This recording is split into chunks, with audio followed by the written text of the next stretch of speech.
اور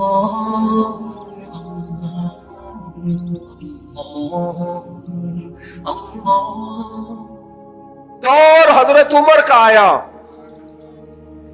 ساری دنیا مدینہ منورہ میں اندر سے دروازے بند کر کے سخت گرمی میں سوتی ہے، اور جناب عثمان غنی کہتے ہیں کہ میں نے فاروق اعظم کو 60 سال کی عمر میں دیکھا کہ مال غنیمت کے 2 اونٹ دوڑ گئے تو عمر بھاگے جا رہے ہیں، ان اونٹوں کو لے کے آ رہے ہیں، اور میں کہتا ہوں جناب آپ آرام کرتے، ساری دنیا سو رہی ہے، فرمایا سویا کرتا تھا کبھی خلیفہ بننے سے پہلے۔ عمر کسی غلام کو کہہ دیتے، چونکہ پیار تھا نا، یارانہ تھا نا۔ حضرت عثمان بڑی محبت سے کہتے ہیں، امیر المومنین کسی غلام سے کہتے ہیں اگر مال غنیمت کے اونٹ چلے گئے تھے تو لے آتا۔ تو حضرت عثمان کے کندھے پہ ہاتھ رکھ کے جناب عمر رو پڑے، کہنے لگے یار یہ حضور کے دین کی امانت بڑی ذمہ داری، لے او سجنا اسا توڑ نبھائی، اسا جان بھی دتی تیرا تیرے، یہ بڑی ڈیوٹی ہے، یہ بڑی ذمہ داری ہے۔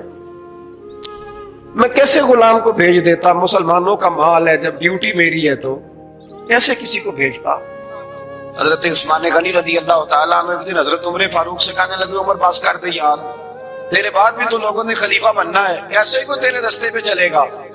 تو حضرت عثمان غنی سے جناب عمر کہنے لگے کیا ہو گیا؟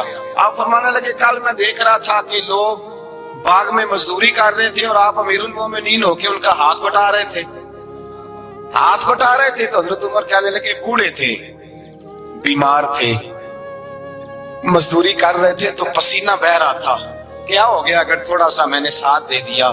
حضرت جناب سیدنا فاروق اعظم یہ لفظ کہتے ہوئے رو پڑے۔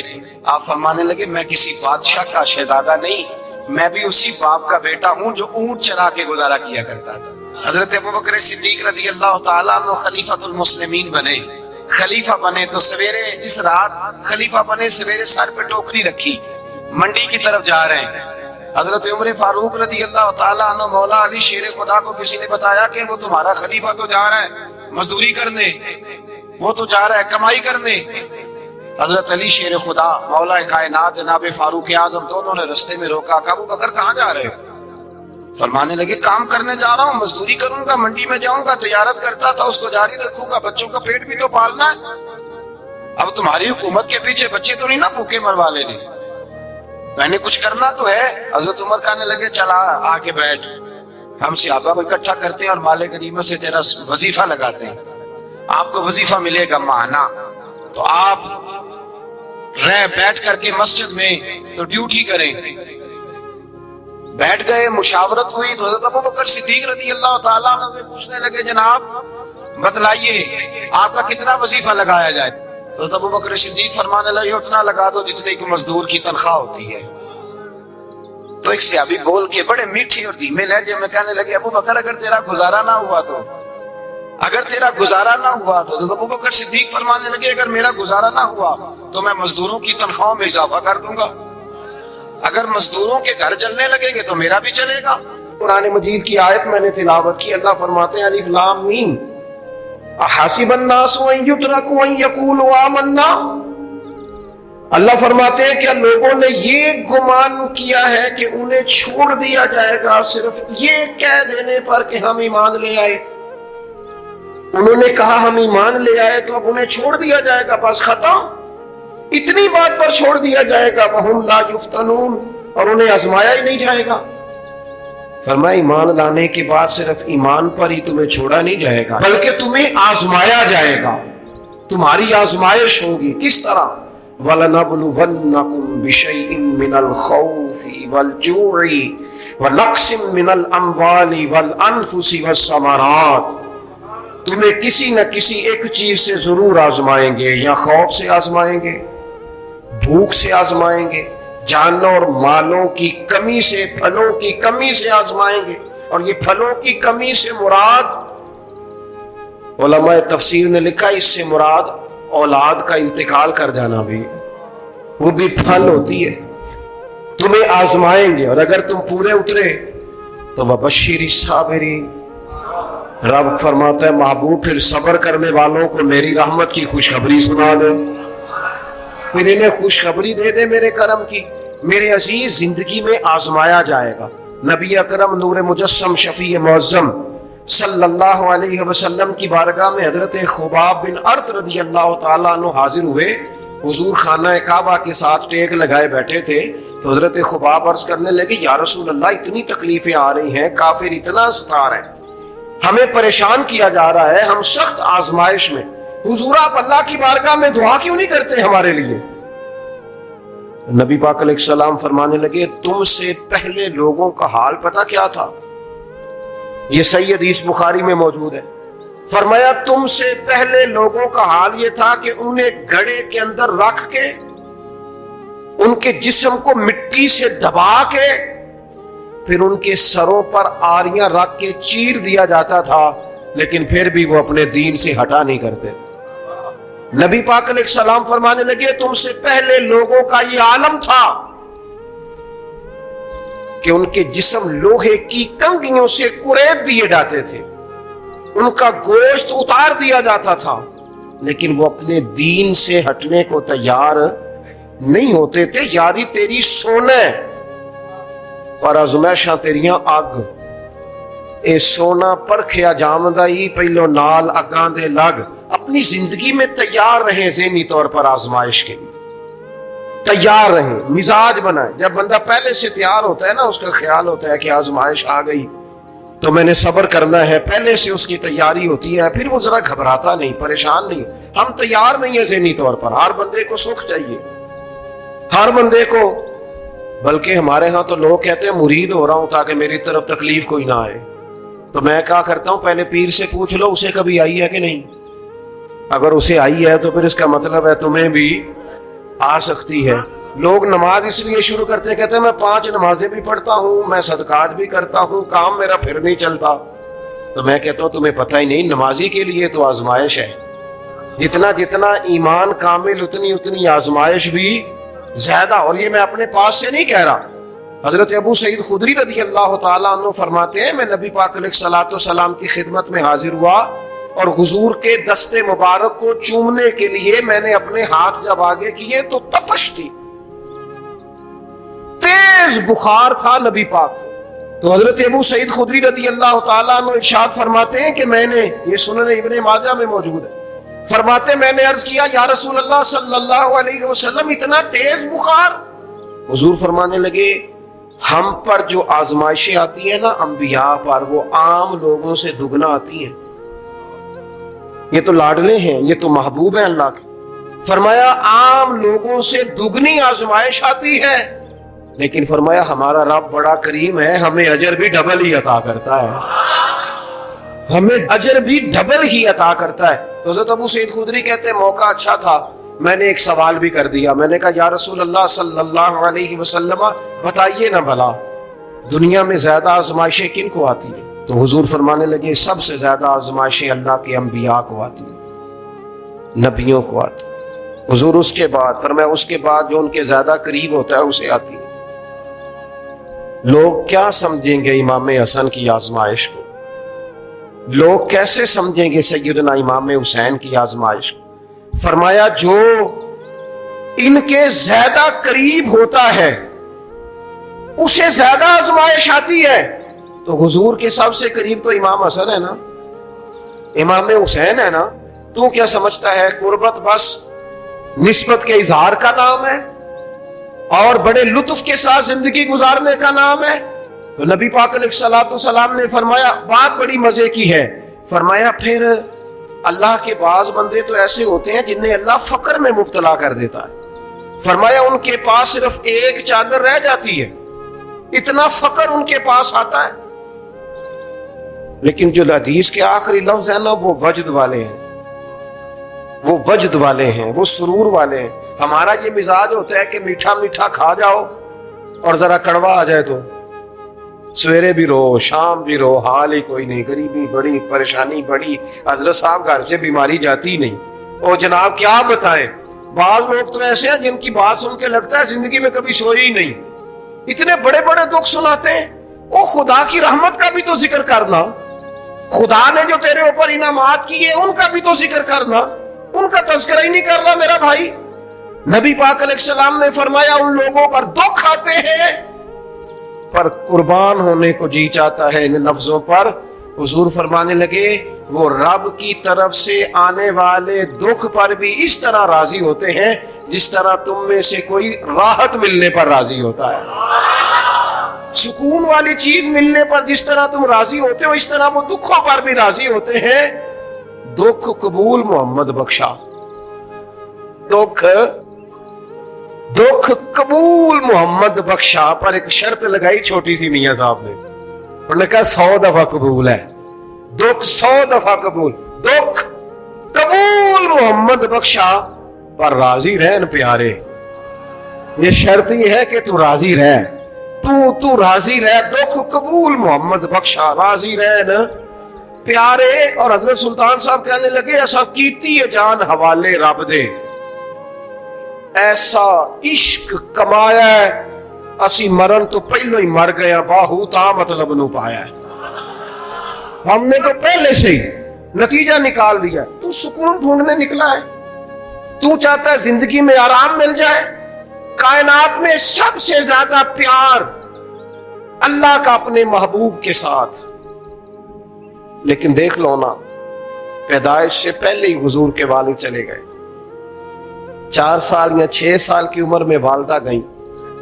8 سال کی عمر تھی محبوب کے دادا کا جنازہ اٹھا تو محبوب پیچھے پیچھے جنازے کے جا رہے. پھر وقت آیا جب تبلیغ دین کا تو دنیا کا کون سا دکھ اور کون سی تکلیف اور کون سی اذیت ہے جو حضور کو نہیں دی گئی. لیکن کریم ہر وقت کہتے ہیں افلا اکون عبدا شکورا. میں رب کا شکر گزار بندہ نہ بنوں. ہر مقام پر کبھی بدر کبھی احد اور ہر طرح کی تکلیف ہر طرح کی تکلیف. کبھی بیٹیوں کا دکھ, کبھی سیدہ عائشہ صدیقہ کے بارے میں منافقوں کی نازیبہ گفتگو. سارے دکھ محبوب کی حیات پاک میں رہے. کریم نے ان دکھوں کو برداشت کیا. پھر آپ دیکھ لیں دور حضرت صدیق اکبر کا آیا تو حضرت ابوبکر صدیق اس امت میں نبیوں کے بعد سب سے بڑا درجہ رکھتے ہیں. لیکن کوئی زندگی اس طرح کی تو نہیں کہ بڑے 2.25 سال بڑے آرام سے حکومت کی ہو. منکرین زکوٰۃ سے لڑنا پڑا حضرت ابوبکر صدیق کو. آزمائش تھی, لوگ منکر ہو گئے زکوٰۃ کے. حضرت صدیق اکبر لڑے. ختم نبوت کے تحفظ کے لیے لشکر تیار کیے. بہت سارے مسائل کا سامنا کرنا پڑا. صبح دن راتیں جناب ابوبکر نے مشقت کر کے خلافت اسلامیہ کو مضبوط کیا. حضرت عثمان غنی ان کا دور آ گیا. یعنی وہ شخص جس نے چڑھتی جوانی میں بھی نظریں جھکا کے رکھی اور جس شخص نے اپنا سارا مال دین پر قربان کر دیا اس کے گھر کا گھیرا تنگ کر لیا گیا. بہت بڑی ذمہ داری حضرت عثمان پر آئی, بڑی. اور جناب عثمان غنی کا حال یہ ہے کہ 40 دن گزر گئے. جس شخص کے اپنے ذاتی مصارف لاکھوں کروڑوں میں لوگوں پر خرچ ہوتے ہیں 40 دن سے اس نے کھانا نہیں کھایا. اسے ڈھب اور سلیقے سے روٹی پانی نہیں ملا. گھر میں قید ہیں. لوگوں نے کہا عثمان ہمیں اجازت دے دیں ہم لڑیں. کہنے لگے کیسے دے دوں, حضور کا مدینہ اور میری وجہ سے خون بہ جائے. بس میرے اوپر آئی ہے تو میں نبھاؤں گا, یہ ذمہ داری ہے. کہا پھر عثمان خلافت. فرمایا یار یہ بھی میری مجبوری ہے. میرے نبی پاک نے فرمایا تھا عثمان اللہ تمہیں قمیض پہنائے گا, لوگ اتارنا چاہیں گے, دیکھنا اتارنا نہ. وہ قمیض نہ اتارنا کیسے چھوڑ دوں. حضرت عثمان بھی شہید ہو گئے, جناب عمر بھی شہید ہو گئے. حضرت علی المرتضیٰ شیر خدا وہ کیا 9-10 سال کی عمر سے حضور کے ساتھ چلے. ہر غزوے میں, ہر میدان میں, ہر جہاد میں, ہر جگہ آگے آگے. ان لوگوں نے دین سے نفع نہیں لیے. حضرت علی المرتضیٰ شیر خدا تو کوفے کی جامع مسجد کے پاس کھڑے ہو کے کہتے تھے میری کوئی بندہ زیرہ خرید لے. امیر المومنین کہہ رہے ہیں میری طامت زیادہ پھٹ گئی ہے, اب تو پیوند لگنے کی جگہ بھی کوئی نہیں بچی, یہ زیادہ پھٹ گئی ہے. اگر مزید پیوند لگ سکتے ہوتے تو میں زیرہ نہ بیچتا. یہ میری زیرہ کوئی خرید لے, کوئی خرید لے زیرہ. حضرت مولا علی شیر خدا 63 سال کی عمر مبارک اور جب کوفے میں آپ کو خنجر لگا، زخم لگا، تو لوگ بیٹے کو بلاتے ہیں، آواز دیتے ہیں، لیکن جناب شیر خدا مولا علی مرتضی مشکل کشا العطا حضرت علی المرتضی شیر خدا زیر لب ہلکا سا مسکرائے، ادھر دیکھیے گا، اور مسکرا کے پتہ کیا فرمانے لگے؟ کہنے لگے فزت برب الکعبہ، لو بھائی کعبے کے رب کی قسم علی کامیاب ہو گیا ہے، کامیابی مل گئی۔ آج بات امام حسن کی آئی، امام حسن کو زہر دیا گیا، انتڑیاں نہ کٹ کٹ کے باہر گر رہی، اس شہزادے کی جس نے حضور کی گود میں عمر گزاری، محبوب کے کندھوں پہ رہنے والے حسن ابن علی جناب امام حسین حاضر بارگاہ ہوئے تو ہاتھ پکڑ کے بھائی کا چوم کے رو پڑے۔ بھائی پیارے بھی تو بڑے ہوتے ہیں نا، بڑے پیارے ہوتے ہیں، اور ان لوگوں کا منصب بڑا انوکھا ہے، شدید تکلیف ہے۔ امام حسین کہتے ہیں میرے بھائی حسن بتائیے آپ کو زہر کس نے دیا؟ رو کے پوچھتے ہیں۔ بھائی کا ماتھا چوم کے امام حسن رو پڑے، کہنے لگے حسین میری مجبوری ہے، میں تمہیں نہیں بتاؤں گا۔ کہا کیوں؟ فرمانے لگے اس لیے کہ اگر وہ نہیں جس پر مجھے شک ہے تو پھر کسی بے گناہ کا نام کیسے لے دوں، اور اگر وہی ہے نا جس پر مجھے شک ہے تو پھر میں تمہیں نہیں بتاؤں گا، میرا رب بڑا بہتر انتقام لینے والا ہے، پھر بھی نہیں بتاؤں گا۔ کیا کروں، کیسے بتا دوں؟ مصطفیٰ کا نواسا ہوں میں، پردے ڈالنے والی ماں کا بیٹا، میں شیر سے زیادہ جگر رکھنے والے علی کا پتر، میں کیسے بات کر دوں؟ بس زخم پہ زخم کھا کے جی، خونے جگر کے گھونٹ پی، اور سجنا آہ نہ کر لبوں کو سی، یہ عشق ہے کوئی دل لگی نہیں۔ میرے نبی پاک صلی اللہ تعالی علیہ وآلہ وسلم نے ارشاد فرمایا اللہ تعالیٰ دین میں جو لوگ سخت ہوتے ہیں نا ان پر مشکلیں بھی سخت ڈالتا ہے۔ یہ حدیث پاک آپ کو مسند امام احمد بن حنبل میں ملے گی، ابن ماجہ ترمذی میں ملے گی۔ فرمایا جتنا کوئی دین میں سخت ہوتا ہے اتنی اس کی مشکلات بھی سخت ہوتی ہیں، اور جتنا کوئی نرم ہوتا ہے اتنی اس کی مشکل بھی تھوڑی ہوتی ہے۔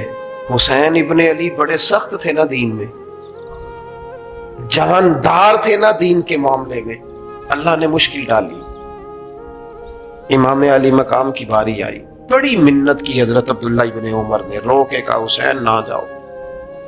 تو امام حسین رضی اللہ تعالیٰ عنہ نے فرمایا نہیں اب میری ڈیوٹی لگی ہے تو جانا تو میں نے ہے نا، ذمہ داری تو پوری کرنی ہے۔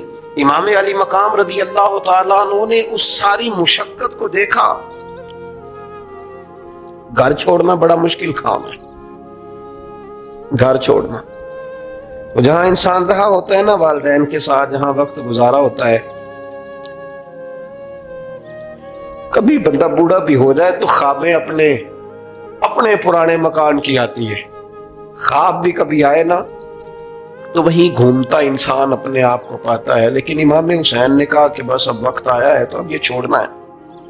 ہم نہ قربانی دیے بغیر پاس ہونا چاہتے ہیں، ہم کوئی مشقت سہے بغیر نمبر لینا چاہتے ہیں، ہم کوئی کام کیے بغیر رتبہ پانا چاہتے ہیں۔ ایسا ہوتا نہیں نا، یہ ممکن نہیں۔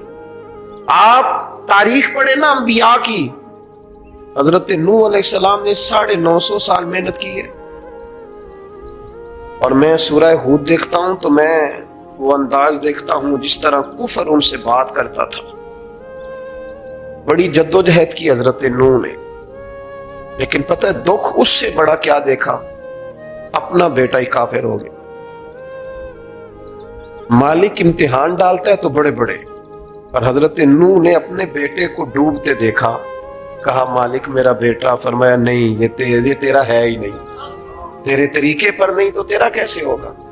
کسی کی نسل کہلانے کے لیے تو اس کے عقیدے پر ہونا ضروری ہے، تیرا نہیں۔ حضرت نوح نے مشقت دیکھی، واتخذ اللہ ابراہیم خلیلا، ابراہیم اللہ کے پیارے ہیں نا، لیکن زندگی پوری پڑھ کے دیکھ لو، ساری کی ساری مشقت مصائب سے بھری ہوئی، آزمائشوں سے لدی ہوئی۔ کبھی انہیں قوم آگ میں ڈالتی ہے، اور کبھی 86 سال عمر ہو گئی تو اولاد کوئی نہیں، اور دعا مانگ کے رب بیٹا وہ دیتا ہے جس کی پیشانی میں نور محمدی چمکتا ہے۔ اچھا پہلے دیا نہیں، اب دیا۔ فلما بلغ معہ سعیا، اور جب وہ ذرا ساتھ چلنے کے قابل ہو گیا، ہر بندہ کہتا نہیں منو خیر ہے میرا پتر جوان ہو گیا، جب وہ بیٹا ساتھ چلنے کے قابل ہوا تو فرمایا ذبح کرو، کرو نا ذبح۔ تھوڑی دیر کے لیے دل پہ ہاتھ رکھ کے بتاؤ، اور بچے کو بخار چڑھ جائے تو نیند نہیں آتی، مائیں منتیں مانگتی پھرتی ہیں، روتے پھرتے ہیں باپ، بچے کی طبیعت ٹھیک نہیں، فقط بیمار ہے، اور جسے یہ کہا جائے ذبح کر۔ جناب ابراہیم تیار ہو گئے اور بیٹے کو ذبح کر دیا، چھری چلا دی۔ وہ تو مالک نے کہا کہ ابراہیم تم پر سلام ہو، تم نے اپنا خواب سچ کر دکھایا۔ ساری زندگی دیکھیں نا آپ آزمائشوں سے بھری، ادھر آ جائے نا جناب ایوب ہیں، کتنے بیمار ہو گئے، کتنے بیمار ہو گئے، 12 سال گزر گئے طبیعت خراب کو، 8 دن کے بخار میں لوگوں کے شکوے، 12 سال بیت گئے تو قبول محمد بخشا۔ بس عرض اتنی ہے کہ راضی رہن پیارے۔ آپ دیکھیں نا جناب یعقوب پیارے ہیں نا اللہ کے، لیکن آدھی زندگی روتے گزر گئی بیٹے کی یاد۔ جناب یوسف پیارے ہیں نا، سونا بنا کے نا، اور باپ کا لاڈلا بنا کے نا، محبت پوری کرا کے، پیار پورا۔ یا بنی لا تقصص رؤیاک علی اخوتک فیکیدوا لک کیدا ان الشیطان للانسان عدو مبین۔ او میرے بیٹے بھائیوں سے بات نہ کرنا ورنہ وہ کوئی چال چلیں گے، شیطان آدمی کا کھلا دشمن ہے۔ اتنا دنیا میں پیارا بچہ اور اس وقت کوئی نہیں تھا جتنے جناب یوسف ہیں، پر یوسف کبھی بھائیوں کی مار کھائے، کبھی کنویں میں جائیں۔ کریم کا کرم ہے نا، کنویں میں پھینکے تو بچا لیں، لیکن وہاں سے نکلے تو پھر وہ بکے، پھر کبھی یہاں بکے، کبھی مصر کے بازار میں بکے۔ اور یار تو غور تو کر، وہی جناب یوسف اللہ کے پیغمبر پھر جیل جائے، ساری تکلیفیں سہ کے فرمایا لو یوسف اب میں تمہیں مصر کا بادشاہ بناتا ہوں۔ آپ جس کی بھی تاریخ ٹٹول کے لائیں گے نا وہ آزمائشوں والی، وَلَنَبْلُوَنَّكُمْ بِشَيْءٍ مِّنَ الْخَوْفِ، ہم ضرور تمہیں آزمائیں گے۔ امام حسین کی باری آئی، وطن چھوڑنا ہے حسین کو۔ امام علی مقام نے کہا کہ ہجرت کی تھی نا، حضور نے بھی وطن چھوڑا تھا۔ دور کھڑے ہیں نانا تیرے کرم کے خزینے کی خیر ہو، میں جا رہا ہوں تیرے مدینے کی خیر ہو۔ پھر حسین ابن علی وہاں سے نکلے، بچے ساتھ، ڈٹنا پڑا، بھوک پیاس، بچوں کا ساتھ، پھر بچوں کی شہادتیں، یہ ساری چیزیں انسان کو کمزور کر دیتی ہیں نا، لیکن جس کی شان بڑی ہوتی ہے اس کی آزمائش بھی بڑی ہوتی ہے۔ چھوٹی چھوٹی باتوں سے گھبرا جانے والی امت، ذرا ذرا سی بات پر پریشان ہو جانے والے لوگ، لڑکھڑاتے قدم، الجھے خیالات، بے چینیاں، بے قراریاں، بہتے آنسو، اور ہر وقت مظلومیت کا اظہار کرتی قوم اگر اپنے قدموں پہ کھڑا ہونا چاہتی ہے، امت اگر پھر سے امت سازی چاہتی ہے، امت اگر کھڑے ہو کے اور اللہ کی عطا پر راضی رہ کر اپنی زندگی گزارنا چاہتی ہے، ایک ہی فارمولہ ہے، اس قوم کو امام حسین کی سیرت سے آگاہ کر دو، اس امت کو نبی پاک کے شانوں والے نواسے کی عظمتیں بتا دو۔ یہ جو لوگ سہمے سہمے، ڈرے ڈرے سے، پریشان سے، کمزور سے، غریبی کی بات کرتے، دیہاتی ہونے کی بات کرتے، سہمی سہمی باتیں کرتے، انہیں کہو ڈرو نا، وہ دیکھو پردیس میں حسین ابن علی تھوڑی دیر پہلے حضرت علی اکبر کی لاش مبارک اٹھا کے لائے ہیں اور لا کر کے خیمے میں رکھی ہے، لیکن انہیں پتا ہے کل بھی تو جانا ہے نا، انہیں پتا ہے نا کتنے کو سال جینا ہے، بالآخر جانا تو ہے نا۔ جس دھج سے کوئی مقتل میں گیا وہ شان سلامت رہتی ہے، اس جان کی کوئی بات نہیں، یہ جان تو آنی جانی ہے، موت بستر پہ بھی آ جایا کرتی ہے، لیکن جو میدانوں میں ڈٹ کے رہتے ہیں ان کو تاریخ ذرا زندہ رکھا کرتی ہے۔ کمزور زندگی نہ گزارو، ڈری ہوئی زندگی نہ گزارو، اور یہ کبھی نہ کہو ہائے حسین۔ ہم ہائے حسین والے نہیں، ہم واہ حسین والے ہیں۔ ہمارے بزرگوں نے ہمیں یہ سبق دیا ہے، ہم نے کہنا واہ حسین، کیا کمال کر دی امام علی مقام نے. واہ حسین آپ کی عظمت پہ قربان. اتنے سارے دکھوں کے باوجود جب شانوں والے نانا کا شانوں والا پوتا، عظمتوں والی ماں کا عظمتوں والا بیٹا، جرت مند باپ کا بیٹا میدان میں نکلنے لگا ہے تو ڈرا ڈرا سہما سہما رو کے دلاسے دے کے آنسو پوچھ کے نہیں، بلکہ امام حسین نے ڈٹ کے کھڑے ہو کے وہ امامہ سر پہ باندھا جو محمد عربی نے عطا فرمایا تھا، وہ جبہ پہنا جو نانا نے دیا تھا، وہ تلوار پکڑی جو شیر خدا مولا علی پکڑتے تھے، اور حسین میتوں کے باوجود میدان میں آئے، فرمایا سامنے کھڑے ہو جاؤ تمہیں خطبہ دینا ہے، اس لیے کہ محمد عربی کا طریقہ ہے جمعے والے دن خطبہ دیا جاتا ہے. پورے وثوق سے اتمام حجت کیا. اور حسین ابن علی ایسے تو نہیں تھے کہ ڈرے بڑا تھے تو ان سے تلوار نہیں چلی، انہوں نے تلوار چلائی. جو ایک ایک دو دو کر کے آتے رہے وہ کٹتے رہے، وہ کٹتے رہے. پھر آواز ایک گونجی پیچھے سے، وہ اکیلے اکیلے کیوں جاتے ہو؟ تمہیں پتہ ہے علی کا بیٹا ہے. علی کا گھر تو وہ گھر ہے کہ جس گھر کا ہر ایک بچہ جسے دیکھو وہی شیر خدا معلوم ہوتا ہے. اکیلے اکیلے جاؤ گے تو تم چہرے کی روشنی نہیں دیکھ رہے، آنکھوں کی سرخی نہیں دیکھ رہے، مزاج کا بلبلا نہیں دیکھ رہے، طبیعت کا پاک پن نہیں دیکھ رہے، اور جوانی میں شہادت کی لذت سے آشنا محمد کا نواسا نہیں دیکھ رہے. ذرا مل کے جاؤ. ہاں ہاں حسین ابن علی شہید ہوئے ہیں پر شان و شوکت کے ساتھ. ہاں ہاں حسین ابن علی دنیا سے تشریف لے گئے ہیں پر عزت وقار اور عظمت کے ساتھ.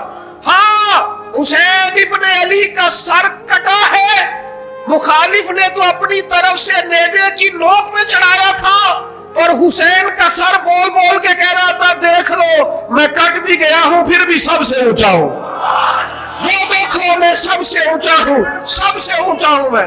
اے حسین ابن علی، نازش آل نبی تم پر سلام.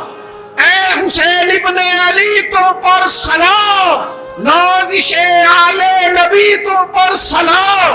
کسی نے ایک بات کی تھی، اس نے حد کر دی. اس نے کہا مورخ تو کتنا کو لکھے گا، خطیب تو کتنا کو واز کرے گا، اور مصنف تو حسین ابن علی کی شان میں کہاں تک بات کرے گا. تو میرے امام کا باکپن، ان کی جرت، ان کی طاقت، ان کی ہمت، ان کا کمال، ان کا صبر، ان کی استقامت، ان کا حوصلہ، ان کی جواں مردی، ان کی ہمت کتنی کو بیان کرے گا. تو رہنے دے. اس نے کہا پھر کیوں رہنے دوں؟ کہنے لگے حسین ابن علی کی شان رفعت کوئی کیا جانے، یہ حسن جانے. حسین ابن علی کی شان رفعت کوئی کیا جانے، یہ حسن جانے، یہ علی جانے، یہ نبی جانے یا خدا جانے. ہماری طاقت نہیں ہے کہ ہم امام علی مقام کی عظمت کو بیان کر سکیں. بس چپ کر میرے علی، ایتھے جا نہیں ہو. امام کا تذکرہ بندے کو جوان کرتا ہے، باہمت کرتا ہے، جینے کا حوصلہ دیتا ہے، میدانوں میں کھڑا کرتا ہے. وہی ہے تیرے زمانے کا امام برحق جو تجھے حاضر و موجود سے بیزار کرے اور موت کی شکل میں دکھلا کے تجھے جلوہ یار زندگی تیرے لیے اور بھی دشوار کرے. اور پلٹنا جھپٹنا، جھپٹ کر پلٹنا، یہ لہو گرم رکھنے کا ہے ایک بہانہ. لہذا طاقتور بنو، باہمت بنو، کربلا کے واقعے سے طاقت حاصل کرو. پھر کہتا ہوں ہم ہائے حسین والے نہیں، ہم تو واہ حسین والے ہیں. ہمارا کہنا ہے کہ واہ حسین. اے حسین ابن علی تم پر سلام، نازش آل نبی تم پر سلام. ہم کہہ رہے واہ حسین، واہ حسین، واہ حسین، واہ حسین، یا حسین، واہ حسین، یا حسین، واہ حسین، واہ حسین، یا حسین، واہ حسین. اپنے مزاج میں طاقت پیدا کرو، اپنے بچوں کو یہ قوت ارادی، قوت فیصلہ آنے والی نسل کو منتقل کریں. یہ ہمت، جذبہ، اور بالخصوص ماؤں بہنوں بیٹیوں کو بتائیں کہ رو کے نہ جیو، اس طرح جیو جس طرح حسین ابن علی کی بہن نے جی کے دکھایا۔ دربار یزید میں جناب زینب نے جب خطبہ پڑھا نا، دربار دمشق میں وہ زینب کا خطاب ممبر پہ علی بول رہے ہو جیسا۔ انہیں کہو کہ ذرا تھوڑا باہمت وقت گزاریں، باہمت، کہیں نہیں ڈگمگائی میرے امام کی بہن، کہیں کمزور نہیں پڑی، طاقت، ہمت، اور انہوں نے بتلایا ہے کہ رو کے وقت نہیں گزرتا، وقت تو چھا کے گزارنا چاہیے۔ مشکلات کے سامنے میرے حضرت صاحب کا ایک شعر ہے، فرمایا کرتے تھے تجھے کیا ڈر ہوا ہے اختر، تیرے یاور ہے وہ یاور، مشکلوں کو جو تیری خود گرفتار بلا کر دے۔ وہ تو مشکل کو مشکل میں ڈال دیں گے جن کو ہم نے مانا ہوا ہے، مشکل کو مشکل میں ڈال دیا جاتا ہے۔ قرآن مجید کی آیت میں نے تلاوت کی، اللہ فرماتے ہیں الف لام میم احسب الناس ان یترکوا ان یقولوا آمنا، اللہ فرماتے ہیں کہ لوگوں نے یہ گمان کیا ہے کہ انہیں چھوڑ دیا جائے گا صرف یہ کہہ دینے پر کہ ہم ایمان لے آئے۔ انہوں نے کہا ہم ایمان لے آئے تو اب انہیں چھوڑ دیا جائے گا، بس ختم، اتنی بات پر چھوڑ دیا جائے گا۔ وَهُمْ لَا يُفْتَنُونَ، اور انہیں آزمایا ہی نہیں جائے گا۔ فرمایا ایمان لانے کے بعد صرف ایمان پر ہی تمہیں چھوڑا نہیں جائے گا بلکہ تمہیں آزمایا جائے گا، تمہاری آزمائش ہوگی۔ کس طرح؟ وَلَنَبْلُوَنَّكُمْ بِشَيْءٍ مِّنَ الْخَوْفِ وَالْجُوعِ وَنَقْصٍ مِّنَ الْأَمْوَالِ وَالْأَنفُسِ وَالثَّمَرَاتِ، تمہیں کسی نہ کسی ایک چیز سے ضرور آزمائیں گے، یا خوف سے آزمائیں گے، بھوک سے آزمائیں گے، جانوں اور مالوں کی کمی سے، پھلوں کی کمی سے آزمائیں گے۔ اور یہ پھلوں کی کمی سے مراد، علماء تفسیر نے لکھا اس سے مراد اولاد کا انتقال کر جانا بھی، وہ بھی پھل ہوتی ہے۔ تمہیں آزمائیں گے اور اگر تم پورے اترے تو وَبَشِّرِ الصَّابِرِينَ، رب فرماتا ہے محبوب پھر صبر کرنے والوں کو میری رحمت کی خوشخبری سنا دے، پھر انہیں خوشخبری دے دے میرے کرم کی۔ میرے عزیز زندگی میں آزمایا جائے گا۔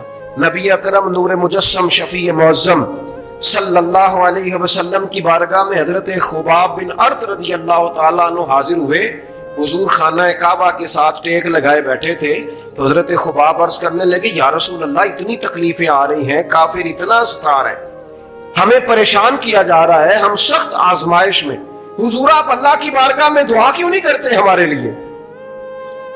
نبی پاک علیہ السلام فرمانے لگے تم سے پہلے لوگوں کا حال پتہ کیا تھا؟ یہ صحیح حدیث بخاری میں موجود ہے۔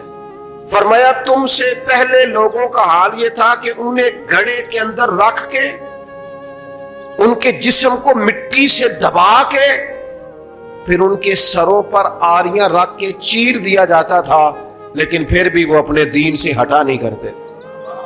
نبی پاک علیہ السلام فرمانے لگے تم سے پہلے لوگوں کا یہ عالم تھا کہ ان کے جسم لوہے کی کنگھیوں سے کریت دیے جاتے تھے، ان کا گوشت اتار دیا جاتا تھا، لیکن وہ اپنے دین سے ہٹنے کو تیار نہیں ہوتے تھے۔ یاری تیری سونا پر ازمائشاں تیریاں اگ، اے سونا پرکھیا جامدائی پہلو نال اگاں دے لگ۔ اپنی زندگی میں تیار رہیں، ذہنی طور پر آزمائش کے لیے تیار رہیں، مزاج بنائیں۔ جب بندہ پہلے سے تیار ہوتا ہے نا، اس کا خیال ہوتا ہے کہ آزمائش آ گئی تو میں نے صبر کرنا ہے، پہلے سے اس کی تیاری ہوتی ہے، پھر وہ ذرا گھبراتا نہیں، پریشان نہیں۔ ہم تیار نہیں ہیں ذہنی طور پر، ہر بندے کو سکھ چاہیے، ہر بندے کو، بلکہ ہمارے ہاں تو لوگ کہتے ہیں مرید ہو رہا ہوں تاکہ میری طرف تکلیف کوئی نہ آئے۔ تو میں کیا کرتا ہوں، پہلے پیر سے پوچھ لو اسے کبھی آئی ہے کہ نہیں، اگر اسے آئی ہے تو پھر اس کا مطلب ہے تمہیں بھی آ سکتی ہے۔ لوگ نماز اس لیے شروع کرتے ہیں، کہتے ہیں میں 5 نمازیں بھی پڑھتا ہوں، میں صدقات بھی کرتا ہوں، کام میرا پھر نہیں چلتا۔ تو میں کہتا ہوں تمہیں پتہ ہی نہیں، نمازی کے لیے تو آزمائش ہے، جتنا جتنا ایمان کامل اتنی اتنی آزمائش بھی زیادہ۔ اور یہ میں اپنے پاس سے نہیں کہہ رہا، حضرت ابو سعید خدری رضی اللہ تعالیٰ عنہ فرماتے ہیں میں نبی پاک علیہ الصلوۃ والسلام کی خدمت میں حاضر ہوا اور حضور کے دست مبارک کو چومنے کے لیے میں نے اپنے ہاتھ جب آگے کیے تو تپش تھی، تیز بخار تھا نبی پاک کو۔ تو حضرت ابو سعید خدری رضی اللہ تعالیٰ عنہ ارشاد فرماتے ہیں کہ میں نے، یہ سنن ابن ماجہ میں موجود ہے، فرماتے میں نے عرض کیا یا رسول اللہ صلی اللہ علیہ وسلم اتنا تیز بخار؟ حضور فرمانے لگے ہم پر جو آزمائشیں آتی ہیں نا انبیاء پر، وہ عام لوگوں سے دگنا آتی ہیں. یہ تو لاڈلے ہیں، یہ تو محبوب ہیں اللہ کے.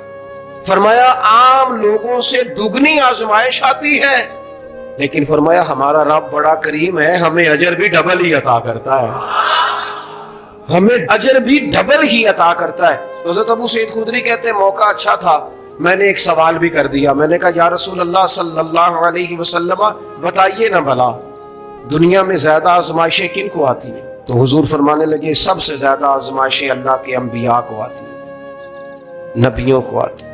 حضور اس کے بعد فرمایا اس کے بعد جو ان کے زیادہ قریب ہوتا ہے اسے آتی ہے. لوگ کیا سمجھیں گے امام حسن کی آزمائش کو؟ لوگ کیسے سمجھیں گے سیدنا امام حسین کی آزمائش کو؟ فرمایا جو ان کے زیادہ قریب ہوتا ہے اسے زیادہ آزمائش آتی ہے. تو حضور کے سب سے قریب تو امام حسن ہے نا، امام حسین ہے نا. تو کیا سمجھتا ہے قربت بس نسبت کے اظہار کا نام ہے اور بڑے لطف کے ساتھ زندگی گزارنے کا نام ہے؟ تو نبی پاک علیہ الصلوۃ والسلام نے فرمایا بات بڑی مزے کی ہے. فرمایا پھر اللہ کے بعض بندے تو ایسے ہوتے ہیں جنہیں اللہ فقر میں مبتلا کر دیتا ہے. فرمایا ان کے پاس صرف ایک چادر رہ جاتی ہے، اتنا فقر ان کے پاس آتا ہے. لیکن جو حدیث کے آخری لفظ ہے نا وہ وجد والے ہیں، وہ وجد والے ہیں، وہ سرور والے ہیں. ہمارا یہ مزاج ہوتا ہے کہ میٹھا میٹھا کھا جاؤ اور ذرا کڑوا آ جائے تو سویرے بھی رو شام بھی رو، حال ہی کوئی نہیں، غریبی بڑی، پریشانی بڑی، حضرت صاحب گھر سے بیماری جاتی نہیں. اور جناب کیا بتائیں، بعض لوگ تو ایسے ہیں جن کی بات سن کے لگتا ہے زندگی میں کبھی سوئی ہی نہیں، اتنے بڑے بڑے دکھ سناتے ہیں. او خدا کی رحمت کا بھی تو ذکر کرنا، خدا نے جو تیرے اوپر انعامات کیے ان کا بھی تو ذکر کرنا، ان کا تذکرہ ہی نہیں کر رہا میرا بھائی. نبی پاک علیہ السلام نے فرمایا ان لوگوں پر دکھ آتے ہیں پر قربان ہونے کو جی چاہتا ہے ان لفظوں پر. حضور فرمانے لگے وہ رب کی طرف سے آنے والے دکھ پر بھی اس طرح راضی ہوتے ہیں جس طرح تم میں سے کوئی راحت ملنے پر راضی ہوتا ہے. سکون والی چیز ملنے پر جس طرح تم راضی ہوتے ہو اس طرح وہ دکھوں پر بھی راضی ہوتے ہیں. دکھ قبول محمد بخشا، دکھ قبول محمد بخشا. پر ایک شرط لگائی چھوٹی سی میاں صاحب نے، انہوں نے کہا 100 دفعہ قبول ہے، دکھ 100 دفعہ قبول. دکھ قبول محمد بخشا پر راضی رہن پیارے. یہ شرط یہ ہے کہ تو راضی رہ، تو راضی رہ. دکھ قبول محمد بخشا، راضی رہن پیارے. اور حضرت سلطان صاحب کہنے لگے ایسا کیتی ہے جان حوالے رب دے، ایسا عشق کمایا ہے اسی مرن تو پہلو ہی مر گیا باہو تا مطلب نو پایا ہے. سلام علیکہ یا رسول، سلام علیکہ یا حبیب، سلام علیکہ صلوات اللہ علیکہ یا نبی، سلام علیکہ یا رسول، سلام علیکہ یا حبیب، سلام علیکہ صلوات اللہ علیکہ. سرور دنیا دی ہو، رحمت للعالمین ہو، شہنشاہ جبی ہو، سب حسینوں سے نصیب ہو. یا حبیبی یا رسول اللہ یا نبی، سلام علیکہ یا رسول، سلام علیکہ یا حبیب، سلام علیکہ صلوات اللہ علیکہ یا نبی، سلام علیکہ یا رسول، سلام علیکہ یا حبیب، سلام علیکہ